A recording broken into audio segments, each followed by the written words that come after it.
लो बब्बर शेरा, उस डिप्टी की भैनी जेड़ा अपने मुजरमां नूं मौत के कलावे च लैके फांसी वाली पीम दा झूठा चटाउंदा है।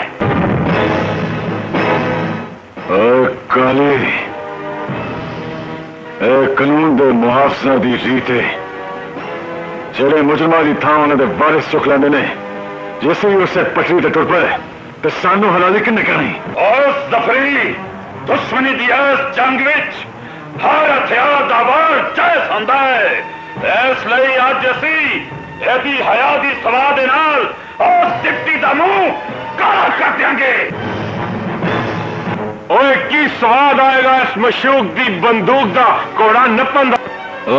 भैन नू मशूक ना कह बगैरता, भैन भैन होंदी है, भावें कातिल दी होवे या मुहाफिज दी। मैनू तो इंज लगदा है जिवें तेरी अखां दे सामने डिप्टी दी नहीं तेरी कोई बिछड़ी हुई भैन सामने आ गई है।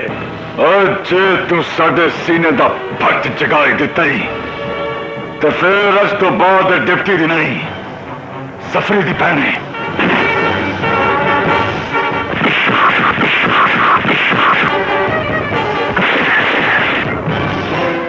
गोली ना चलाइया सफरी नहीं। काली ने तेनू अपनी बहादुरी के तकड़ च तोड़ लिया है। और तू वाकई 100 शेरां की ताकत रखना है और चल छड़ दे नू।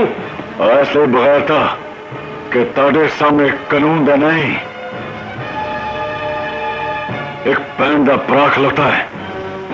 जायज जे तारे नाल 4 दिन 2 टुकर ना खादे होंदे ते तानू कफन दी बुक्कल इस लिखो देना सी। दफा हो